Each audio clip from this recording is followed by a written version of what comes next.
Clear. Slope हमारा जब कैसा होगा, पॉजिटिव होगा, तो वेलोसिटी भी क्या होगी बच्चों, पॉजिटिव होगी। स्लोप नेगेटिव होगा तो वेलोसिटी भी क्या होगी, नेगेटिव होगी। ठीक है, अब वेलोसिटी पॉजिटिव है या नेगेटिव कैसे पता चलता है, जब थीटा की वैल्यू लेस देन 90 होगी तो वेलोसिटी क्या होगी बच्चों, नेगेटिव, और थीटा की वैल्यू जब ग्रेटर देन 90 होगी तो जब थीटा की वैल्यू ग्रेटर देन 90 होगी तो v इज इक्वल्स टू क्या होगा बच्चों हमारे पास, नेगेटिव। क्लियर, तो v इज इक्वल्स टू क्या होगा बच्चों हमारे पास, नेगेटिव होगा। ये दो चीजें हमने पढ़ी थी बच्चों। अब इसके बाद हमने दूसरा जो पढ़ा था वो त्वरण के ऊपर पढ़ा था। हमने किसके ऊपर पढ़ा था बच्चों, त्वरण के ऊपर पढ़ा था।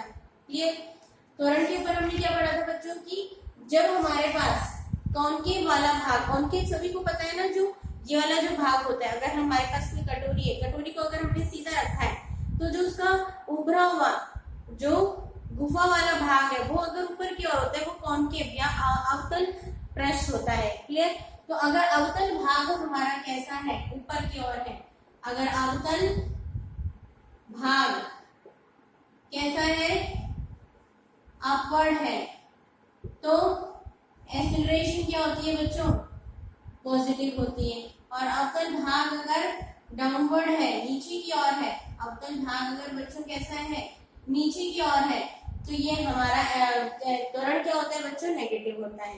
और इसी से हम डिपेंड शो कर लेते हैं, इसी से कोई ग्राफ में अगर हमें पता लगा देते हैं कि त्वरण हमारा पॉजिटिव है या नेगेटिव है, वेलोसिटी हमारी पॉजिटिव है या नेगेटिव है, इसी के द्वारा हम क्या कर सकते हैं, पता लगा सकते हैं। क्लियर है बच्चों, ये कुछ चीजें हमने यहाँ पे देखी थी हमें। क्लियर, अब इसी के अकॉर्डिंग देखो बच्चों, एक चीज और हम देखेंगे कि जब ये कुछ इंपॉर्टेंट चीजें, ये बच्चों आपको सिर्फ वीडियोस में ही मिलेंगी चीजें, नोट्स में हो सकता है नहीं मिले, तो आप वीडियो से ही सारी चीजें अपने नोट्स में नोट डाउन कर लेना। क्लियर, दूसरी चीज देखो बच्चों, जब v और a दोनों का साइन कैसा हो, सेम हो, दोनों कैसे हो, सेम साइन के हो, सेम चिन्ह हो, दोनों का चिन्ह कैसा हो बच्चों, सेम हो, कि ये भी पॉजिटिव है, या तो ये दोनों पॉजिटिव हो या ये दोनों कैसे हो, नेगेटिव हो, तो ऐसी कंडीशन में क्या होगा, वेलोसिटी हमेशा क्या करेगी बच्चों, इंक्रीज होगी। जब भी दोनों का साइन बच्चों क्या होगा, सेम होगा, जब दोनों का साइन बच्चों कैसा होगा, सेम होगा, तो वेलोसिटी क्या होगी, तो स्पीड क्या होगी बच्चों, स्पीड क्या होगी, इंक्रीज हो रही है। क्लियर, दूसरी चीज कि जब v और a दोनों के साइन कैसे होंगे, अपोजिट साइन होंगे दोनों के, कि एक पॉजिटिव एक नेगेटिव है, एक नेगेटिव है एक पॉजिटिव है, तो ऐसी कंडीशन पे स्पीड क्या होगी बच्चों, डिक्रीज होगी। सीधी सी बात है, जब या तो दोनों ही चीज एक ही दिशा में बढ़ रहे हैं और एक ही क्या हो रहा है, उसी दिशा में बढ़ रहा है, तब तो दोनों स्पीड इतनी हम कहेंगे कि हमारी स्पीड धीरे धीरे क्या हो रही है, बढ़ती जा रही है, या दोनों ही नेगेटिव डायरेक्शन में क्या हो रहे हैं, बढ़ रहे हैं, लेकिन एक चीज पॉजिटिव है और दूसरी क्या हो रही है, कम होती जा रही है, तब तो हम क्या कहेंगे कि स्पीड एट लास्ट क्या हो रही है, इसकी स्पीड क्या हो रही है, धीरे धीरे कम हो रही है। या आपका ए पॉजिटिव है और बी क्या नेगेटिव है, तो भी क्या हम कहेंगे कि उसकी स्पीड क्या होगी बच्चों, नेगेटिव होगी। तो ये इंपॉर्टेंट चीज हमें ध्यान रखनी है, और इससे हम बता सकते हैं कि अगर हमसे पूछेंगे कि भाई इसकी स्पीड बढ़ रही है या कम हो रही है, तो अगर सेम साइन है बी और ई का, तो हम वही बोलेंगे कि स्पीड बढ़ रही है, और दोनों के साइन कैसे अलग अलग है, तो हम क्या करेंगे कि स्पीड क्या हो रही है बच्चों, क्या हो रही है, कम हो रही है। क्लियर, तो ये इंपॉर्टेंट है। ये जो हमने दो आपको इंपॉर्टेंट कंडीशंस बताई हैं, इसके हम एग्जांपल देख लेते हैं। क्लियर, एग्जांपल के थ्रू इसको समझ लेते हैं। देखो, ये हमने ग्राफ ले लिया, क्लियर है बच्चों, ये हमने ग्राफ ले लिया, इस ग्राफ को हमें इस तरह से दे रखा है, ये ग्राफ हमें कैसे दे रखा है, इस प्रकार दे रखा है। क्लियर, एसटी ग्राफ है ये, ठीक है। अब इस ग्राफ को देखकर आपको सबसे पहले देखो, जब भी आपको कोई ग्राफ दे रखा होगा तो उसमें सबसे पहले देखना है कि सीधा तो है नहीं, रेखा सीधी नहीं है, वक्री है, और वक्री में अब आपको देखना है कि ये इसका जो ये अवतल भाग हो गया ना, ये इस तरह से, ये अवतल भाग ऊपर की ओर है या नीचे की ओर है, ऊपर की ओर है, मतलब कटोरी सीधी रखी हुई है, ऐसे उल्टा रखा हुआ है, कैसे रखा है, इस तरह से। फिर अब आपको पहले बता चुके, अगर अवतल भाग ऊपर की ओर होगा तो क्या होगा, एक्सीलरेशन क्या होगा बच्चों, पॉजिटिव होगा। तो इस ग्राफ को देखने से हमारे पास एक चीज तो पहले क्लियर हो गई कि क्योंकि इसमें अवतल भाग कहाँ है, ऊपर की ओर है। अवतल भाग कैसे है बच्चों, ऊपर की ओर है, तो इसमें ए क्या होगा हमारा पॉजिटिव होगा। पहली बात क्लियर होगी कि ए हमारा क्या पॉजिटिव। अब हम ये चेक कर लेते हैं कि बी हमारा पॉजिटिव है या नेगेटिव है। अब क्या चेक कर लेते हैं कि बी हमारा पॉजिटिव है कि नेगेटिव है। क्लियर, तो बी पॉजिटिव है या नेगेटिव है, तो हम यहाँ पे क्या खींचेंगे, किसी भी पॉइंट से हमने क्या खींच दिया, यहाँ पे किसी भी पॉइंट से हमने क्या खींच दिया बच्चों, टेंजेंट खींची। कर्व पे इस पॉइंट पर हमने क्या खींचा, टेंजेंट खींचा। अब बच्चों एंगल आप ये नहीं लोगे, एंगल कौन सा लेंगे, क्योंकि हमारा जो वक्र है वो यहाँ पर है, तो एंगल इस साइड थोड़ी लोगे आप, वक्र यहाँ पे, तो एंगल भी हम कहाँ पे लेंगे बच्चों, ये वाला लेंगे। कंफ्यूज नहीं होगा कोई बच्चा कि एंगल हमें कहाँ पे रहना है। बहुत से बच्चे यहाँ पे एंगल ले लेंगे और बोलेंगे भाई ये तो 90 से छोटा है और ये तो क्या हो गया, वेलोसिटी क्या हो रही है हमारी, इंक्रीज हो रही है। ये एंगल यहाँ पर नहीं लेंगे, एंगल कहाँ पे लेंगे बच्चों, हम इस साइड लेंगे, क्योंकि हमारा वक्र इस तरफ है। अगर वक्र इस तरह, अगर वक्र हमारा ऐसे होता और फिर हम इस तरह से खींचते तब हम कहाँ पे लेते हैं, तब भी हम यहाँ पे इस साइड लेते हैं। क्लियर है, आगे बात समझ में। तो हम हमारे पास यहाँ पे जो एंगल आपको देखने से साफ पता चल रहा है कि यहाँ पर जो थीटा है, ये थीटा क्या है बच्चों, theta is greater than 90 degree. और जब थीटा ग्रेटर देन 90 डिग्री होता है तो बी क्या होगा हमारे पास, नेगेटिव होगा। जब थीटा ग्रेटर देन 90 होगा तो बी क्या होगा, नेगेटिव होगा। तो इसे क्लियर हो गई कंडीशन, दोनों चीज हमारे पास आ गई कि ए हमारे पास पॉजिटिव है और बी के हमारे पास नेगेटिव। अब आपको क्वेश्चन क्या दिया था, क्या इसकी दिए गए वक्र के द्वारा ये बताइए कि क्या इस पिंड की या इस वस्तु का जो वक्रीय रूप हमने दिया है, इसके द्वारा ये बताइए कि इसकी चाल में वृद्धि हो रही है या कमी हो रही है। तो बताओ इसकी चाल में वृद्धि होगी या कमी होगी, क्या होगी, कमी होगी, क्योंकि दोनों के साइन क्या है बच्चों, अपोजिट है। तो इसकी चाल में क्या होगी, चाल में क्या होगी, कमी होगी। चाल में क्या होगी बच्चों, कमी होगी, क्योंकि अभी आपको पता है जब एक का साइन पॉजिटिव होगा एक का साइन नेगेटिव होगा तो स्पीड में क्या होगी, स्पीड क्या होगी, कम होगी, स्पीड डिक्रीज होगी। क्लियर, यहाँ पे एक पॉजिटिव और एक नेगेटिव है तो स्पीड क्या हो रही है, कम हो रही है बच्चों। क्लियर, अब ऐसे के एग्जांपल किसके देख लेते हैं जहाँ पे स्पीड क्या हो रही है, इंक्रीज हो रही है।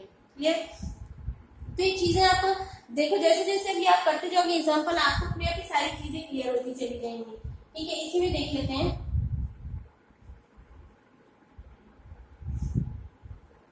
ये हमारे पास ग्राफ है। अब हमें ग्राफ कुछ इस तरह से दे रखा है बच्चों, ग्राफ हमें कैसे दे रखा है, इस तरह से। ठीक है, ये ग्राफ दे रखा है। अब इस ग्राफ को देखते ही सीधा पता लगा लो जब आप, अब आपको कोई प्रॉब्लम नहीं है, ग्राफ को देखते हैं सीधा एकदम से पता लगा लेंगे। अगर हम ये सारी चीजें हमने पढ़ी हुई है तब तो हम जैसे ग्राफ देखेंगे वैसे ही पता लगा लेंगे। यहाँ पे ये ऐसी वक्र है, ऐसी ग्राफ, और ऐसी ग्राफ में जो हमारा कर्व है वो अवतल भाग कहाँ है, नीचे की ओर है। तो अवतल भाग नीचे की ओर है, कहाँ पर है बच्चों, नीचे की ओर है। तो ए क्या हो गया हमारा, नेगेटिव।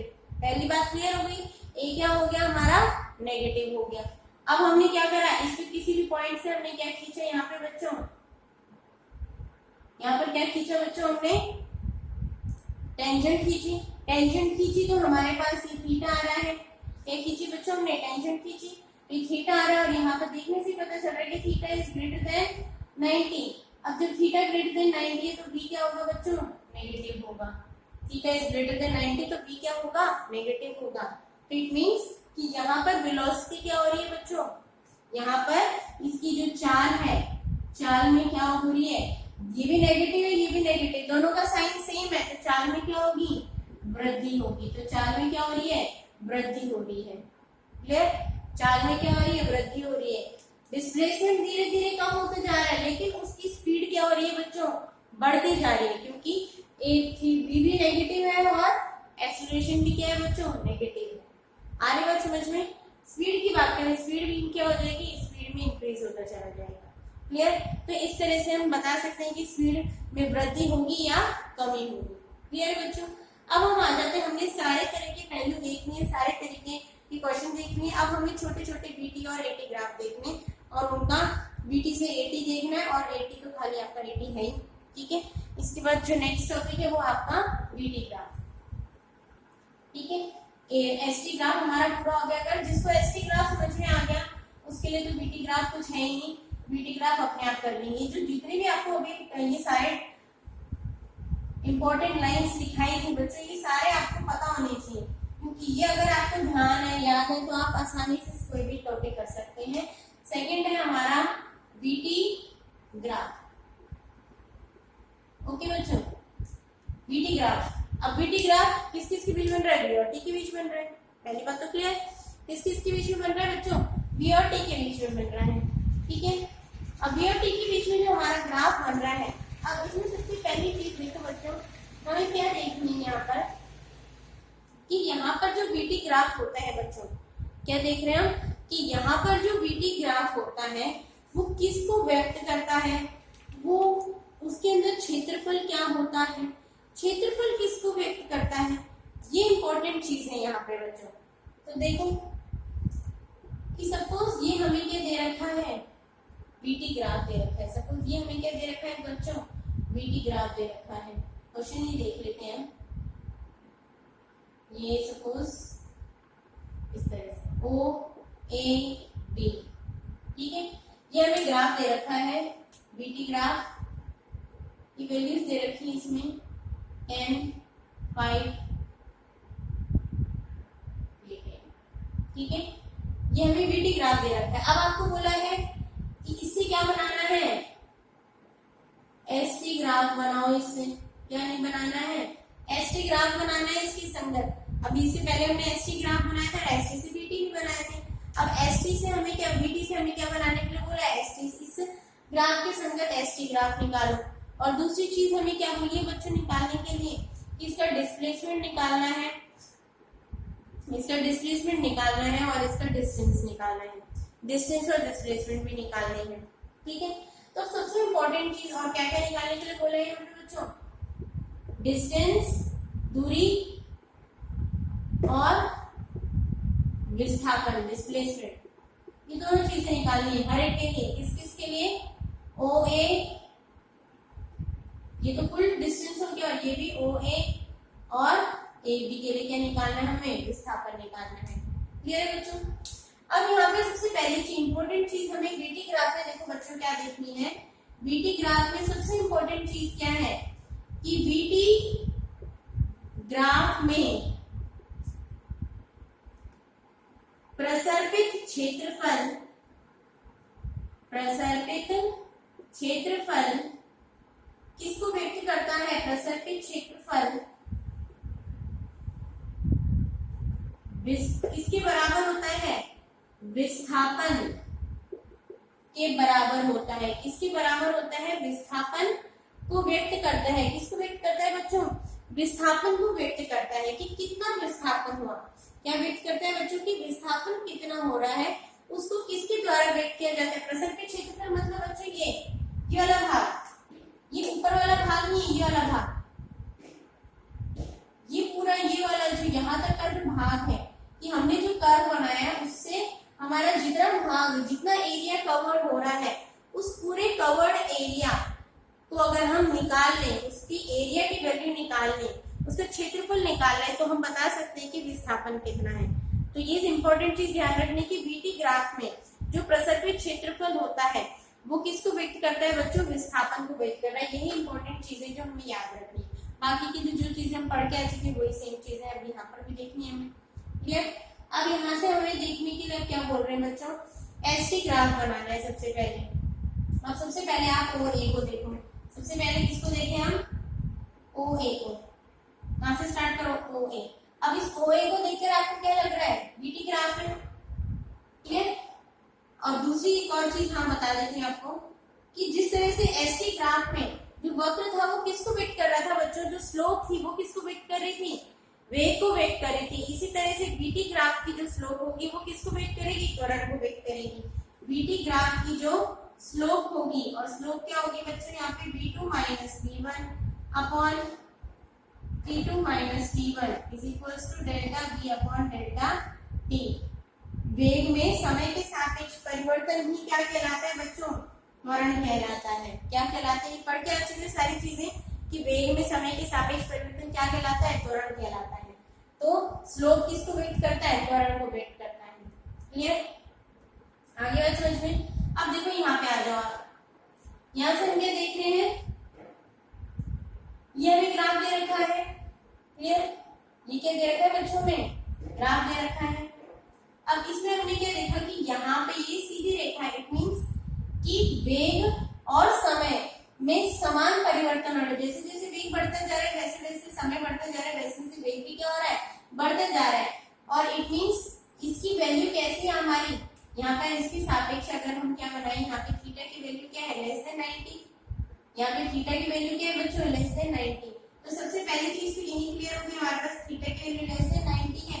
इट मींस v क्या हो रहा है, पॉजिटिव। इट मींस वेलोसिटी क्या हो रही है, इंक्रीज हो रही है। क्लियर, वेलोसिटी इंक्रीज हो रही है, लेकिन समान रूप से हो रही है। कैसे हो रही है, समान रूप से इंक्रीज हो रही है, नियत रूप से, समान रूप से। इसमें क्या हो रहा है, परिवर्तन हो रहा है। समान रूप से परिवर्तन जब हो रहा है तो बच्चों यहाँ पर a क्या होगा हमारे पास, कांस्टेंट होगा। तो a क्या होगा बच्चों, कांस्टेंट होगा। समान परिवर्तन हो रहा है। क्लियर, तो ऐसी स्थिति में ये क्या किसको व्यक्त कर रहा है, ये तो क्लियर हो गया कि OA किसको, OA का जो स्लोप है वो किसको व्यक्त कर रहा है बच्चों, त्वरण को व्यक्त कर रहा है। लेकिन इसमें जो परिवर्तन है वो कैसा हो रहा है, समान रूप से हो रहा है। मींस a क्या बना रहेगा बच्चों, यहाँ पे नियत बना रहेगा। ये चीज हुई, लेकिन हमसे ये चीज नहीं पूछी यहाँ पे। अब हमसे पूछा गया है कि यहाँ पे क्या बताना है हमें, त्वरण बताना है। क्या बताना है यहाँ पे हमें, एसटी ग्राफ बनाना है। इसका क्या बनाना है बच्चों, एसटी ग्राफ बनाना है। ठीक है, एसटी ग्राफ में अभी हम देख के आ चुके हैं कि अगर हमारे पास एसटी ग्राफ में बच्चों अभी आप देख कर आ चुके हो कि जब वेलोसिटी पॉजिटिव होगी, जब वेलोसिटी क्या होगी, पॉजिटिव होगी, इसका स्लोप कैसा आ रहा है बच्चों, पॉजिटिव आ रहा है। इसका स्लोप कैसा आ रहा है बच्चों, पॉजिटिव है। तो ए भी क्या होगा बच्चों, यहाँ पे पॉजिटिव होगा।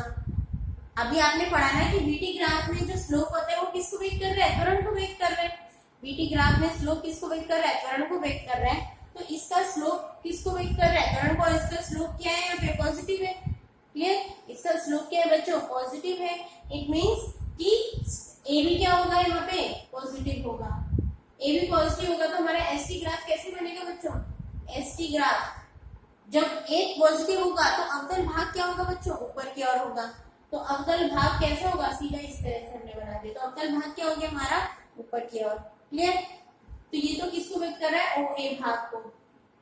अब यहाँ पे ए बी बनाना है। अब ए बी में हमने क्या देखा कि समय तो बढ़ता जा रहा है, लेकिन वेग क्या बना हुआ है, सेम बना हुआ है। वेग में किसी तरह का कोई परिवर्तन नहीं हो रहा। क्लियर, समय तो बढ़ता जा रहा है लेकिन वेग में किसी तरह का कोई परिवर्तन नहीं हो रहा। इट मींस यहाँ पे त्वरण क्या हो गया, शून्य हो गया। क्लियर, त्वरण क्या हो गया बच्चों, यहाँ पे शून्य हो गया। अब यहाँ पर हम बात कर रहे हैं कि एसटी वक्र में अब हम कैसे शो करेंगे।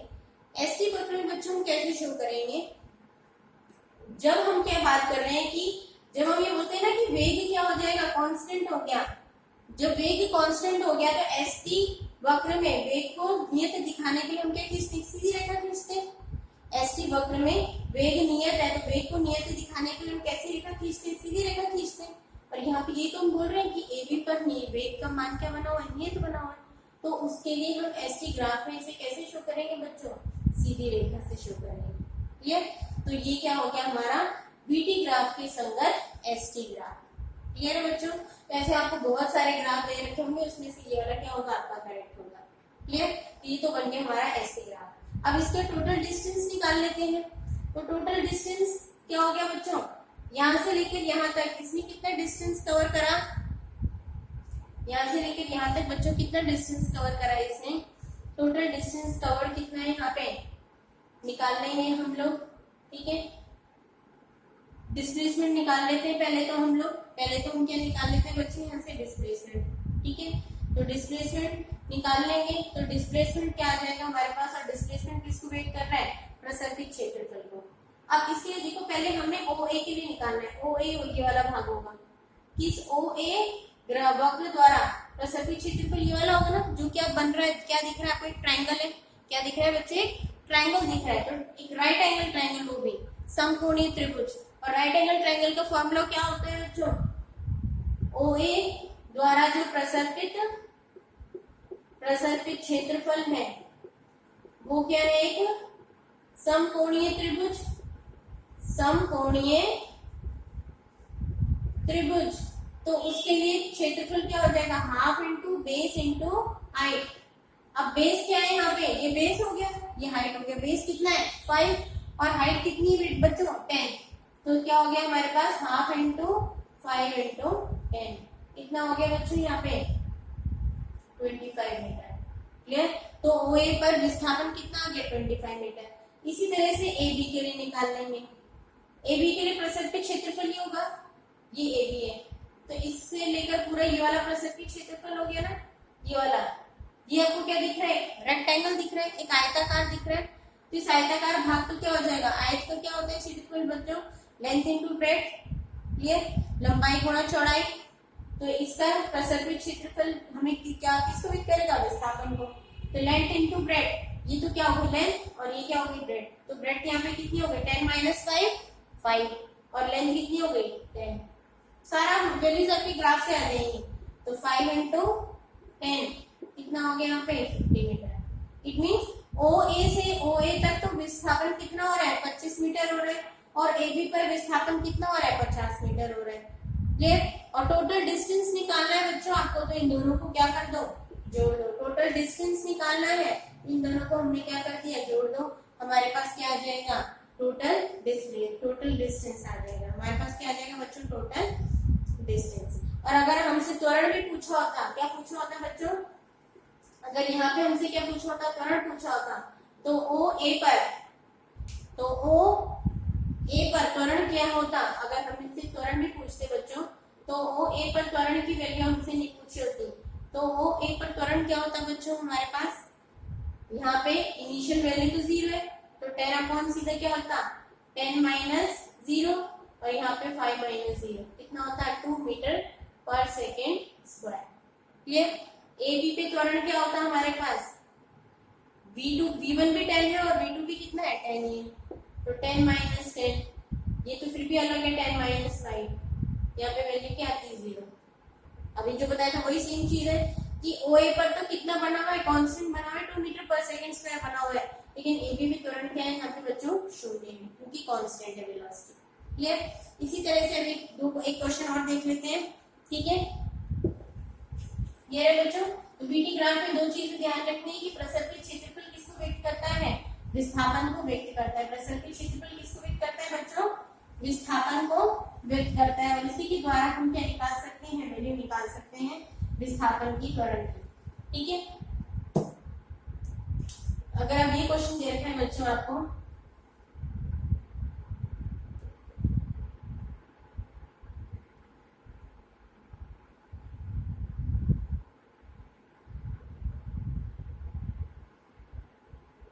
ये बीटी ग्राफ है, वैल्यू दे रखी है +2, ये -2, ये कितना दे रखा है आपको 5, 10, 15। ठीक है, 5, 10 और 15 ये बीटी ग्राफ दे रखा है। अब आपको बोला है कि इसकी संगत हमें क्या बनाना है, एसटी ग्राफ बनाना है। अब इसकी संगत आप एसटी ग्राफ बना सकते हो आसानी से। अभी आपको सारी चीजें बता दी, इसकी संगत हमें क्या बनाना है बच्चों, एसटी ग्राफ बनाना है, और इसकी डिस्प्लेसमेंट भी निकालनी है। तो एसटी ग्राफ बना लो सीधे सीधे। कैसे बनेगा बच्चों, पहले यहां से लेकर यहां तक, फिर यहाँ पे कांस्टेंट, फिर यहाँ से लेकर यहाँ तक। ठीक है, तो यहाँ से लेकर यहाँ तक के लिए हमारे पास वेग क्या बना हुआ है, पहले कांस्टेंट बना हुआ था और फिर क्या हो गया एकदम से 0 हो गया। क्लियर। तो पहले तो क्या बढ़ रहा था, बढ़ने लगे एकदम से। क्लियर, वहां तक बढ़ा 2 मीटर पर सेकेंड तक, तो क्या रहा, वो बढ़ता रहा समान, कांस्टेंट बना हुआ। यहाँ तक तो क्या बना हुआ है, कांस्टेंट बना हुआ है। तो एसटी ग्राफ आपको खींचना है। एसटी शुरू में क्या बना हुआ है आपका, कांस्टेंट बना हुआ है, टाइम 0 था, और ये क्या बना हुआ है आपका समा, कांस्टेंट बना हुआ है। कांस्टेंट के लिए हम वेग कांस्टेंट बनाते हैं, कैसी रेखा खींचते हैं बच्चों, सीधी रेखा। तो खींचते हमने सीधी रेखा, उसके बाद हमने क्या देखा कि वेग क्या हो गया आपका 0 हो गया। या हम कह सकते हैं कि वेग, समय तो बढ़ता जा रहा है लेकिन वेग क्या हो गया हमारा यहाँ पे क्या हो गया 0 हो गया। वेग शून्य हो गया तो लेकिन क्या वेग शून्य कब होगा बच्चों?